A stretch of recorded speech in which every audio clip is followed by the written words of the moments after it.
memorial day, and you shall keep it as a feast to the Lord.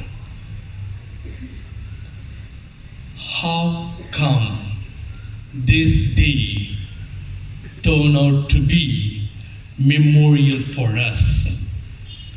And how come this day could possibly turn out to be a feast, a banquet day?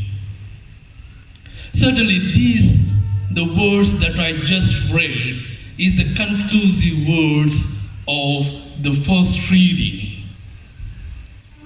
For them, for Israelites, certainly the day was memorial. The day was feast for two reasons.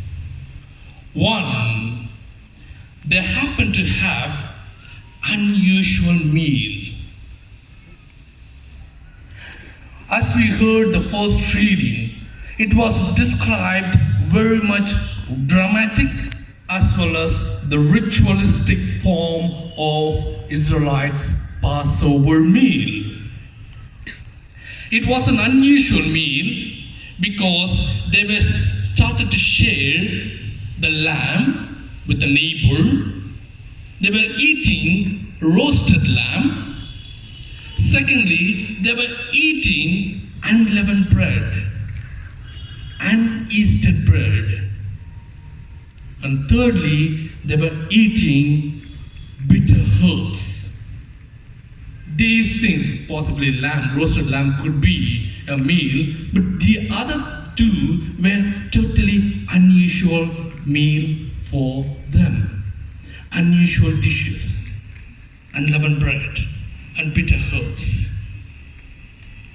And yet, certainly they happen to have that meal for a reason. And the reason is second one, to have a new beginning, to start new altogether. It has become the memorial day and feast for Israelites for the reason they are started to live their life in a new way. They are starting their journey, not knowing where they are going. They were blindly following Moses and Aaron. They were not sure how long it's going to take their journey. They were not sure what they were going to come across in the desert. Yet, all they knew was that they are beginning something new. That was more than enough for them to say yes to Moses, yes to Aaron, to follow them. And certainly, it was a new beginning. It was in the desert they happened to encounter God.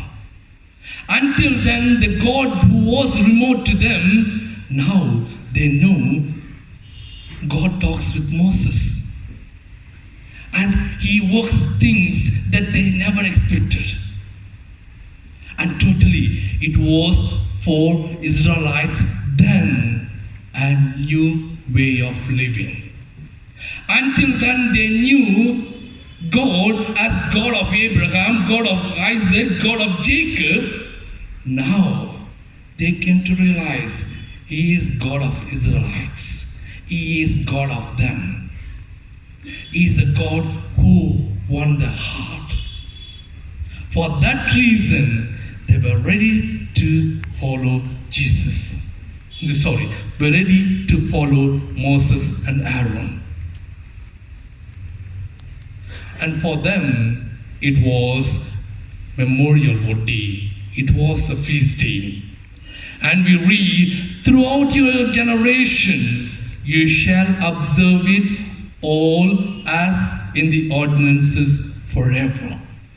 As I have described you, you are called to follow for all generation. And any faithful Jew could have done until then, until today. And for that reason, Jesus, being a faithful Jew, could not forgo without doing this Passover enactment, this Passover meal. So he asked his disciples, go and arrange Passover for us to eat in the upper room. And they do arrange it. And it is a custom, any meal for that matter, not only Passover meal, any meal for that matter, the Jewish custom is the host stands at the door, welcomes the guest, whoever comes, and the slaves in various categories are the ones who are supposed to wash their feet because they were coming to the feast on foot. Certainly their food perhaps would have been dirtied. So they were, before going to sit for meal, they were supposed to wash their feet. Now, Jesus, being the host, not only welcomes these 12 disciples as we heard it in the gospel, he started to do the very work that Jewish custom and tradition taught to done by the slave, he himself. And there is nothing to blame Peter's reaction. Certainly Peter didn't want Jesus to take the place of slave, the place of a slave. For that reason, Peter, being the very beloved, very close to Jesus, who knew and who was always close to Jesus, was not able to digest for Jesus doing this. He protects. He said, no, he cannot do it. I won't let you to do this. And Jesus said, let it be now. Let me do it. Let it happen. Let it go. You will not understand now what it means. You will understand certainly what it means. And Jesus does. It is the very act of God's love. We read in the gospel, in order to, he had always loved those who were with in the world, but now he showed how perfect his love was. Jesus decides to do this in order to show his disciples what it means, a perfect love. Perfect love springs out from the humility. Jesus shows that humility. Being the Son of God, although he was able to lay down his life as a slave, not only washing at the feet, all throughout his life. Now at this juncture, why Jesus made the gesture of humility to show to his disciples? For three things. One, it is in this humility, the act of humility, Jesus perfects God's love. It is in this act of humility, Jesus perfects what it means giving himself. And it is in the act of this humility, Jesus perfects his mission.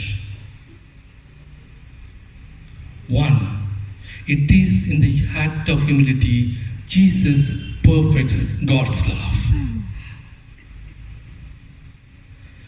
When Jesus started to do this, the disciples knew through and through who he is and where he comes from. Certainly they had some kind of hesitation to completely believe in him. But all throughout his life journey, especially Mark's gospel will give us 3 times Jesus predicts his death, impending death, the disciples could have got some sense out of it. This man is going to do something unusual, something different than any other prophets, any other holy people then. And knowing that, now it is a time Jesus wants to make it perfect of God's love, what he had been showing for the last 3 years of his life. And that perfect love means to giving out himself.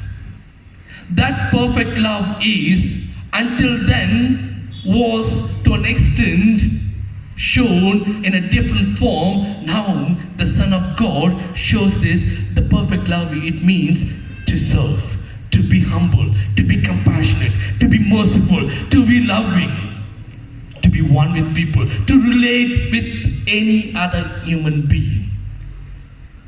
The perfect form of love changes from remote, distant God to the God who lives among you.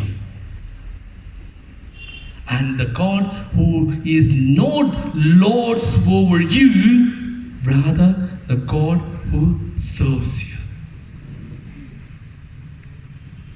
That's why Jesus, at the end, when he loved everyone in the world to the end, he showed the perfect end of the love by washing their feet in humility.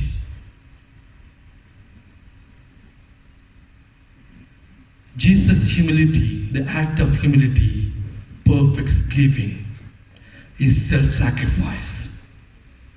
It is, we know very well, Jesus now and then, often throughout his life, explained of his death. And he does for not only those people who are righteous. He is dying here for the sinners. Sinners, not only those who repent, even those who are going to repent in the long run. And Jesus was ready to give himself, his body and blood, as in second reading we read St. Paul's describing, he gave his body and blood for the sake of the world's salvation. It is in this humility Jesus is telling his disciples, his audience, the perfect meaning of sacrifice. It is in this humility the act of Eucharist takes its true form, and Jesus shows to his disciples. And finally, in the act of humility, Jesus perfects his mission. His mission is not only just to show what God's love is and how God works is, but also his mission doesn't end with what Jesus did, but it has to continue. And how does it continue? By showing the act of humility to his disciples, what they must do as the carrier of Christ's mission. That's why at the end he says, you who call me Master and Lord, and if I could do in humility this act of slave, washing your feet, then imagine what you are expected to do. Then what you're supposed to do. It certainly gets into the heart of the disciples what they are heading for, what they are called for. Initially for 3 years for them, no problem. Jesus was doing everything for them because Jesus was expecting them to learn. Now they know this man is sure to go off, and this man is telling something new to us, and certainly gets into their mind that they are called for much beyond than what they understood then. The call to serve, call to minister in humility.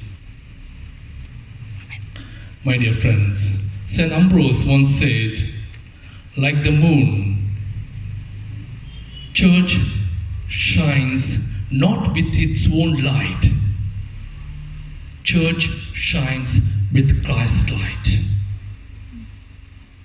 Like the moon, church shines not with its own light, with its credibilities, rather the credibilities, the light of Christ.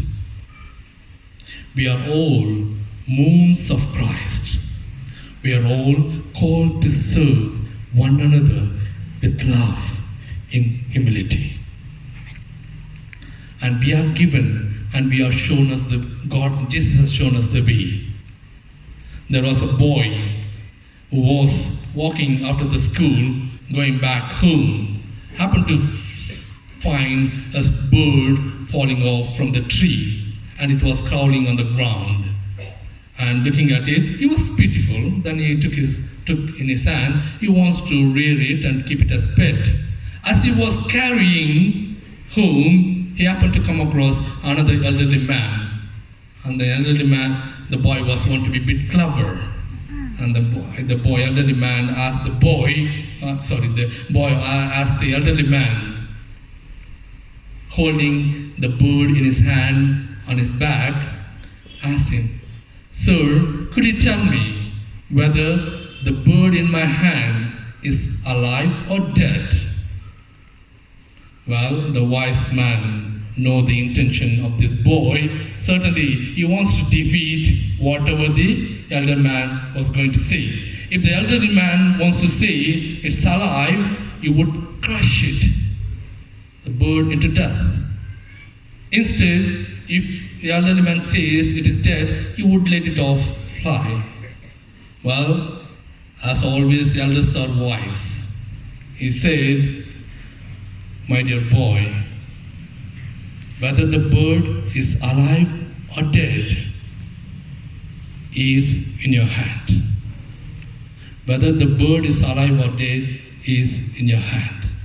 Yes, my dear friends, being a true Christians, what we make out of our lives, after all seeing what Christ has done, is dependent on us. The life that He has given to us and the life we are called to make out of it is in our hands. If we truly desire to imitate Christ, to be a true disciples of Christ, we are called to love one another and serve one another with humility.